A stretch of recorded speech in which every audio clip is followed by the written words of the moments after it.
अष्टमो अध्यायः रक्त बीज वध। मैं अणिमा आदि सिद्धमयी किरणों से आवृत भवानी का ध्यान करता हूँ। उनका शरीर का रंग लाल है, नेत्र में करुणा लहरा रही है तथा हाथों में पास अंकुश बाण और धनुष शोभा पाते हैं। ऋषि कहते हैं, चंड और मुंड नामक दैत्यों के मारे जाने तथा बहुत सी सेना का संहार हो जाने पर दैत्यों के राजा प्रतापी शुंभ के मन में बड़ा क्रोध हुआ और उसने दैत्यों की संपूर्ण सेना को युद्ध के लिए कूच करने की आज्ञा दी। वह बोला, आज उदायुध नाम के 86 दैत्य सेनापति अपनी सेनाओं के साथ युद्ध के लिए प्रस्थान करें।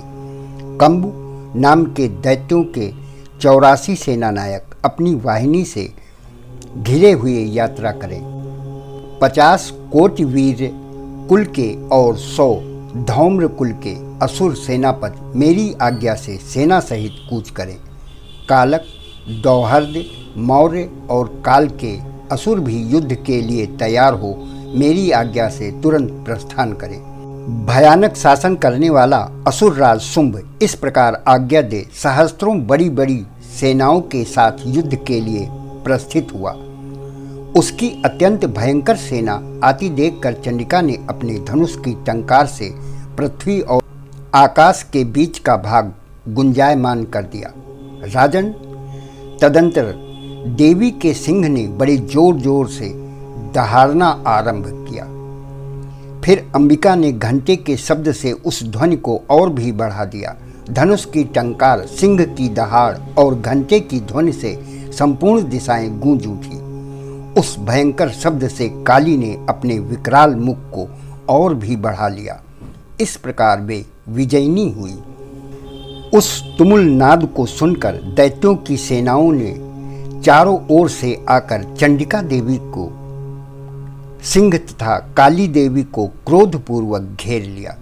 राजन, इसी बीच में असुरों के विनाश तथा देवताओं के अभ्युदय के लिए ब्रह्मा, शिव, कार्तिकेय, विष्णु तथा इंद्र आदि देवों की शक्तियां जो अत्यंत पराक्रम और बल से संपन्न थीं, उनके शरीर से निकलकर उन्हीं के रूप में चंडिका देवी के पास गईं। जिस देवता का जैसा रूप, जैसी वेशभूषा और जैसा वाहन है, ठीक वैसे ही साधनों से संपन्न हो उनकी शक्ति असुरों से युद्ध करने के लिए आई। सबसे पहले हंस युक्त विमान पर बैठी हुई अक्षर सूत्र और कमंडलू से सुशोभित ब्रह्मा जी की शक्ति उपस्थित हुई, जिसे ब्रह्माणी कहते हैं। महादेव जी की शक्ति वृषभ पर आरूढ़ हो, हाथों में श्रेष्ठ त्रिशूल धारण किए, महानाग का कंकण पहने, मस्तक में चंद्र रेखा से विभूषित हो वहां आ पहुंची। कार्तिकेय जी की शक्ति रूपा जगदम्बिका उन्हीं का रूप धारण किए श्रेष्ठ मयूर पर आरूढ़ हो हाथ में शक्ति लिए दैत्यों से युद्ध करने के लिए आई। इसी प्रकार भगवान विष्णु की शक्ति गरुड़ पर विराजमान हो शंख, चक्र, गदा, शारंग, धनुष तथा खड्ग हाथ में लिए वहां आई। अनुपम यज्ञ वाराह रूप धारण करने वाले श्री हरि की जो शक्ति है, वह भी वाराह शरीर धारण करके वहां उपस्थित हुई। नारसिंही शक्ति भी नरसिंह के समान शरीर धारण करके वहां आई। उसकी गर्दन के बालों के झटकने से आकाश के तारे बिखरे पड़े थे। इसी प्रकार इंद्र की शक्ति वज्र हाथ में लिए गजराज ऐरावत पर बैठकर आई। उनके भी सहस्त्र नेत्र थे। इंद्र का जैसा रूप है, वैसा ही उसका भी था। तदंतर उन देवी शक्तियों से घिरे हुए महादेव जी ने चंडिका से कहा, मेरी प्रसन्नता के लिए तुम शीघ्र ही इन असुरों का संहार करो। तब देवी के शरीर से अत्यंत भयानक और परम उग्र चंडिका शक्ति प्रकट हुई, जो सैकड़ों गीदड़ियों की भांति आवाज करने वाली थी।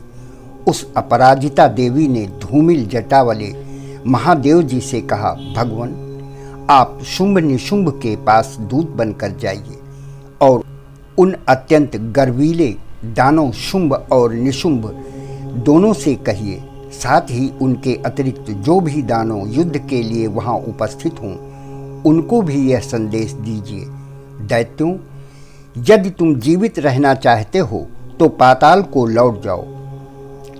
इंद्र को त्रिलोकी का राज्य मिल जाए और देवता यज्ञ भाग का उपभोग करें। यदि बल के घमंड में आकर तुम युद्ध की अभिलाषा रखते हो तो आओ, मेरी शिवाएं योगनियां तुम्हारे कच्चे मांस से तृप्त हों। चूंकि उस देवी ने भगवान शिव को दूती के कार्य के लिए नियुक्त किया था, इसलिए वह शिवदूती के नाम से संसार में विख्यात हुई। वे महादैत्य भी भगवान शिव के मुंह से देवी के वचन सुनकर क्रोध में भर गए और जहां कात्यायनी विराजमान थीं उस ओर बढ़े। तदंतर वे दैत्य अमर्ष में भरकर पहले ही देवी के ऊपर बाण, शक्ति और रिष्टि आदि अस्त्रों की वृष्टि करने लगे। तब देवी ने भी खेल खेल में ही धनुष की टंकार की और उससे छोड़े हुए बड़े बड़े बाणों द्वारा दैत्यों के चलाए हुए बाण, शूल, शक्ति और फरसों को काट डाला। फिर काली ने उनके आगे होकर शत्रुओं को शूल के प्रहार से विदीर्ण करने लगी और खटवांग से उनका कचूमर निकालती हुई रणभूमि में विचरने लगी। ब्रह्माणी भी जिस जिस ओर दौड़ती उसी उसी ओर कमंडलू का जल छिड़क कर शत्रुओं के ओज और पराक्रम को नष्ट कर देती थी। माहेश्वरी ने त्रिशूल से और वैष्णवी ने चक्र से और अत्यंत क्रोध में भरी हुई कार्तिकेय की शक्ति ने शक्ति से दैत्यों का संहार आरंभ किया। इंद्र शक्ति के वज्र प्रहार से विदीर्ण हो सैकड़ों दैत्य दानव रक्त की धारा बहाते हुए पृथ्वी पर सो गए। वाराही शक्ति ने कितनों को अपनी थूथुन की मार से नष्ट किया, दाढ़ों के अग्रभाग से कितनों की छाती छेद डाली तथा कितने ही दैत्य उनके चक्र की चोट से विदीर्ण होकर गिर पड़े। नारसिंही भी दूसरे दूसरे महादैत्यों को अपने नखों से विदीर्ण करके खाती और सिंहनाद से दिशाओं और आकाश को गुंजाती हुई युद्ध क्षेत्र में विचरने लगी। कितने ही असुर शिवदूती के प्रचंड अट्टहास से अत्यंत भयभीत हो पृथ्वी पर गिर पड़े और गिरने पर उन्हें शिवदूती ने उस समय अपना ग्रास बना लिया। इस प्रकार क्रोध में भरे हुए मातृगणों को नाना प्रकार के उपायों से बड़े बड़े असुरों का मर्दन करते हुए दैत्य सैनिक भाग खड़े हुए। मातृगणों से पीड़ित दैत्यों को युद्ध से भागते देखकर रक्तबीज नामक महादैत्य क्रोध में भरकर युद्ध करने के लिए आया। उसके शरीर से जब रक्त की बूंद पृथ्वी पर गिरती तब उसी के समान शक्तिशाली एक दूसरा महादैत्य पृथ्वी पर पैदा हो जाता। महासुर रक्तबीज हाथ में गदा लेकर इंद्र शक्ति के साथ युद्ध करने लगा। तब ऐन्द्री ने अपने वज्र से रक्तबीज को मारा। वज्र से घायल होने पर उसके शरीर से बहुत सा रक्त चूने लगा और उससे उसी के समान रूप तथा पराक्रम वाले योद्धा उत्पन्न होने लगे। उसके शरीर से रक्त की जितनी बूंदें गिरी उतने ही पुरुष उत्पन्न हो गए। वे सब रक्त बीज के समान ही वीर्यवान, बलवान तथा पराक्रमी थे। वे रक्त से उत्पन्न होने वाले पुरुष भी अत्यंत भयंकर अस्त्र शस्त्रों का प्रहार करते हुए वहां मात्र गणों के साथ घोर युद्ध करने लगे। पुनः वज्र के प्रहार से जब उसका मस्तक घायल हुआ तब रक्त बहने लगा और उससे हजारों पुरुष उत्पन्न हो गए।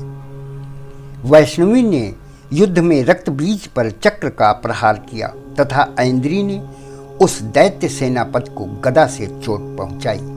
वैष्णवी के चक्र से घायल होने पर उसके शरीर से जो रक्त बहा और उससे जो उसी के बराबर आकार वाले सहस्त्रों महादैत्य प्रकट हुए, उनके द्वारा संपूर्ण जगत व्याप्त हो गया। कौमारी ने शक्ति से, वाराही ने खड्ग से और माहेश्वरी ने त्रिशूल से महादैत्य रक्तबीज को घायल किया।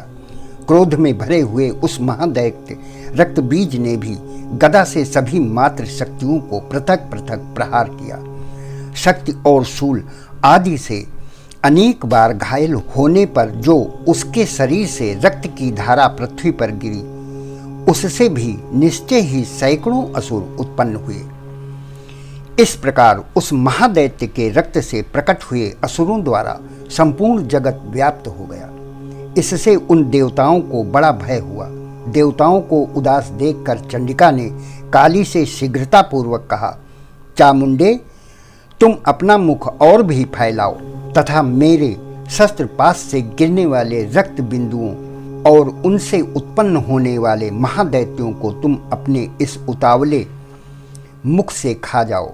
इस प्रकार रक्त से उत्पन्न होने वाले महादैत्यों का भक्षण करती हुई तुम रण में विचरती रहो।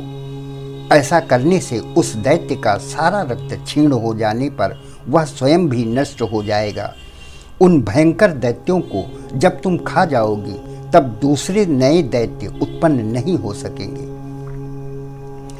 काली से यूं कहकर चंडिका देवी ने शूल से रक्त बीज को मारा और काली ने अपने मुख में उसका रक्त ले लिया। तब उसने वहां चंडिका पर गदा से प्रहार किया। उस गदापात ने देवी को तनिक भी वेदना नहीं पहुंचाई।